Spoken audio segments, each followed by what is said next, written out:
TV news Kannada ವಾಹಿನಿಗೆ ಸ್ವಾಗತ.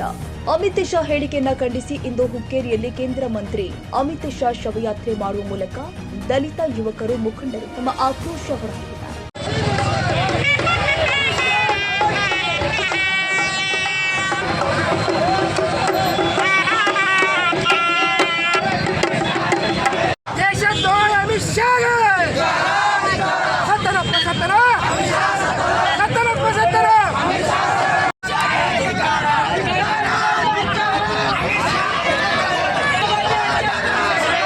ಅಂಬೇಡ್ಕರ್ ಸರ್ಕಲ್ನಿಂದ ಬಸವೇಶ್ವರ ಸರ್ಕಲ್ವರೆಗೆ ಪ್ರತಿಭಟನಾ ರ್ಯಾಲಿ ಮಾಡಿದ್ರು. ಬಸವೇಶ್ವರ ಸರ್ಕಲ್ನಲ್ಲಿ ಮಾನವ ಸರಪಳಿ ನಿರ್ಮಿಸಿ ಅಮಿತ್ ಶಾ ಅವರ ಶವಯಾತ್ರೆಯನ್ನು ಮಾಡುವ ಮೂಲಕ ಶವಯಾತ್ರೆ ವೇಳೆ ಯುವಕರು ಉಗಿದು ಅಮಿತ್ ಶಾ ಶವಯಾತ್ರೆ ಪ್ರಕೃತಿ ದಹನ ಮಾಡಿದರು.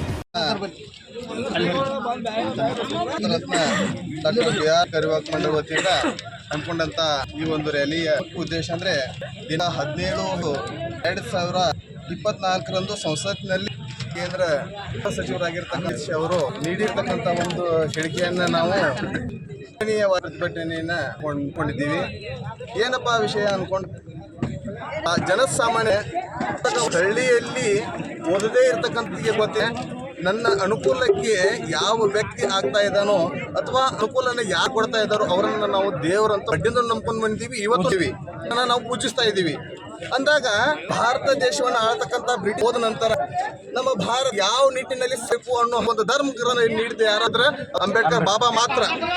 ಅಂತಹ ವ್ಯಕ್ತಿಗೆ ಅಂತ ಅತಿ ಆಧಾರ ಆತನಿರ್ತಕ್ಕಂಥ ಸಂವಿಧಾನ ಆದ್ರಿಂದ ಯಾವ ಹೆಜ್ಜೆಯಿಂದ ಅಮಿತ್ ಶಾ ಗೃಹ ಮಂತ್ರಿ ಆಗಿದ್ದಾನೋ ಅಂತಹ ದೇವರನ್ನೇ ದೇವರಂತ ಪರಿಗಣಿಸಬೇಡ್ರಿ, ಅವನಿಗೆ ದೇವರನ್ನ ಜಪಿಸ್ರಿ ಅಂತ ಹೇಳಿ ಅಂತ ಮೂರ್ಖ ಅಂತ ಇಲ್ಲಿ ಕಂಡು ಬರ್ತಾ ಇದೆ. ಇಂತಹ ಒಬ್ಬ ಮೂರ್ಖನಿಗೆ ಸಂಸತ್ತಿನಲ್ಲಿ ಗೃಹ ಮಂತ್ರಿ ಸ್ಥಾನವನ್ನು ಕೊಟ್ಟು ನಿಮ್ಮೆಲ್ಲರ ಖೇದನೆಯ ಸಂಗತಿಯಾಗಿದೆ.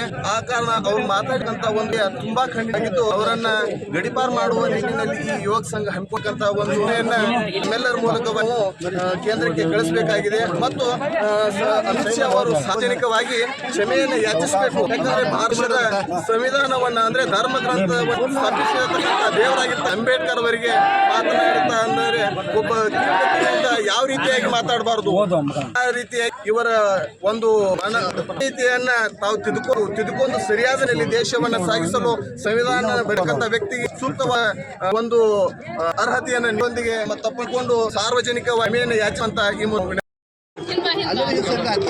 ಡಾಕ್ಟರ್ BR ಅಂಬೇಡ್ಕರ್ ನಗರ್ ಹುಕ್ಕೇರಿ ಅವರಿಂದ ಪ್ರತಿಭಟನಾ ರ್ಯಾಲಿ. ಈ ಪ್ರತಿಭಟನೆಯ ಉದ್ದೇಶ ಕೇಂದ್ರ ಗೃಹ ಮಂತ್ರಿಯಾದಂಥ ಅಮಿತ್ ಶಾ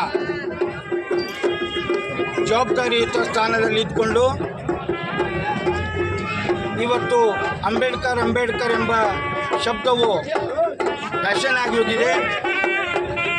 ಅದನ್ನು ಬಿಟ್ಕೊಂಡು ದೇವರನ್ನು ಸ್ಮರಿಸಿಕೊಂಡ್ರೆ ಸ್ವರ್ಗ ಪ್ರಾಪ್ತಿ ಆಗ್ತಿತ್ತು ಅಂತ ಹೇಳುವ ಹೇಳಿಕೆಯನ್ನು ನಾವೆಲ್ಲರೂ ಖಂಡಿಸ್ತಾ ಇದ್ದೀವಿ. ಯಾಕೆಂದರೆ ಈ ಪ್ರಜಾಪ್ರಭುತ್ವದ ವ್ಯವಸ್ಥೆಯಲ್ಲಿ ನಾನು ಹೇಗೆ ಆಯ್ಕೆಯಾದೆ, ನಾನು ಹೇಗೆ ಗೃಹ ಮಂತ್ರಿಯಾಗಿ ಕಾರ್ಯವನ್ನು ನಿರ್ವಹಿಸ್ತಾ ಇದ್ದೀನಿ ಅನ್ನೋ ಅರಿವು ಕೂಡ ಆ ಅಜ್ಞಾನಿಗೆ ಮೊನ್ನೆ ನಡೆದಂಥ ಚಳಿಗಾಲದ ಅಧಿವೇಶನದಲ್ಲಿ ಕೇಂದ್ರ ಗೃಹ ಅವರು ಬಾಬಾ ಸಾಹೇಬ್ ಅಂಬೇಡ್ಕರ್ ಅವರಿಗೆ ಏನು ಅವಮಾನ ಮಾಡಿದ್ದಾರೆ, ಆ ಅವಮಾನವನ್ನು ಇವತ್ತು ನಾವು ಹುಕ್ಕೇರಿಯಲ್ಲಿ ಪ್ರತಿಭಟನೆ ಮುಖಾಂತರ ಅಮಿತ್ ಶಾ ಅನ್ನು ಈ ದೇಶದಿಂದ ಗಡಿ ಮಾಡಬೇಕು, ಆಮೇಲೆ ಸುಮೋಟೋ ಕೇಸ್ ಹಾಕಬೇಕು. ಅಷ್ಟೇ ಅಲ್ಲದೆ ದ್ರೋಹದ ಪಟ್ಟವನ್ನು ಅಮಿತ್ ಶಾ ಕಟ್ಟಿ ಅದರ ಮೇಲೆ ಕ್ರಮವನ್ನು ಕೈಗೊಳ್ಳುವ ಈ ವಿವಿಧ ದಲಿತ ಸಂಘಟನೆ ಪರ ನಾವು ಇವತ್ತು ಆಹಾರ ಮಾಡ್ತಾ ಇದ್ದೀವಿ. ಡಾಕ್ಟರ್ ಬಾಬಾ ಸಾಹೇಬ್ ಅಂಬೇಡ್ಕರ್ ದೇಶದ ಅಶ್ಮಿ, ಈ ದೇಶದ ಒಬ್ಬರು ಉಸಿರು ಇವತ್ತು ಡಾಕ್ಟರ್ ಬಾಬಾ ಸಾಹೇಬ್ ಅಂಬೇಡ್ಕರ್ ಬರೆದಂತ ಸಂವಿಧಾನ ಮೇಲೆ ಈ ದೇಶ ನಡೀತಾ ಇದೆ. ಡಾಕ್ಟರ್ ಬಾಬಾ ಸಾಹೇಬ್ ಬರೆದಂತ ಮೇಲೆ ಈ ದೇಶದ ಪ್ರಧಾನಿ ಇರ್ತಾ ಇದ್ದಾರೆ. ಡಾಕ್ಟರ್ ಬಾಬಾ ಅಂಬೇಡ್ಕರ್ ಬರೆದಂತ ಸಂವಿಧಾನ ಮೇಲೆ ಇವತ್ತು ಈ ಅಮಿತ್ ಶಾ ಗೃಹ ಇದ್ದಾನೆ ಅಂತ ಮರಿಬಾರ್ದು. ಈಗಾಗಲೇ ಇದ್ದಾರೆ, ನಾನು ಪ್ರಧಾನಮಂತ್ರಿ ಆಗಿ ಡಾಕ್ಟರ್ ಬಾಬಾ ಸಾಹೇಬ್ ಅಂಬೇಡ್ಕರ್ ಕೊಟ್ಟಂತ ಸಂವಿಧಾನ ಮುಖಾಂತರ ಈಗಾಗಲೇ ಮೋದಿ ಅವರು ಹೇಳಿದ್ದಾರೆ. ಆದ್ರೂ ಸಹ ಇವತ್ತು ಡಾಕ್ಟರ್ ಬಾಬಾ ಸಾಹೇಬ್ ಸಂವಿಧಾನ ಬರಬೇಕು ಅನ್ನೋ ಒಂದು ಹುನ್ನಾರವನ್ನು ಇಟ್ಟುಕೊಂಡು ಈ ರೀತಿ ಪದೇ ಆಗಲಿ ಬಾಬಾ ಸಾಹೇಬ್ ಸಂವಿಧಾನಕ್ಕಾಗಲಿ ಬಾಬಾ ಸಾಹೇಬ್ ಅವರು ಜನಕ್ಕಾಗಲಿ ಅವಮಾನ ಮಾಡ್ಕೊಂಡು ಬಂದಿದ್ದಾರೆ. ಇದು ನಾವು ಸಹಿಸುವುದಿಲ್ಲ. ಬರುವುದಲ್ಲಿ ಉಗ್ರವಾದ ಹೋರಾಟ ಮಾಡ್ತೀವಿ ಅಂತ ಈ ಮುಖಾಂತರ ನಾವು ಇವತ್ತು ಪ್ರತಿಭಟನೆಯಲ್ಲಿ ದಲಿತ ಮುಖಂಡರು ಭಾಗಿಯಾಗಿದ್ದರು.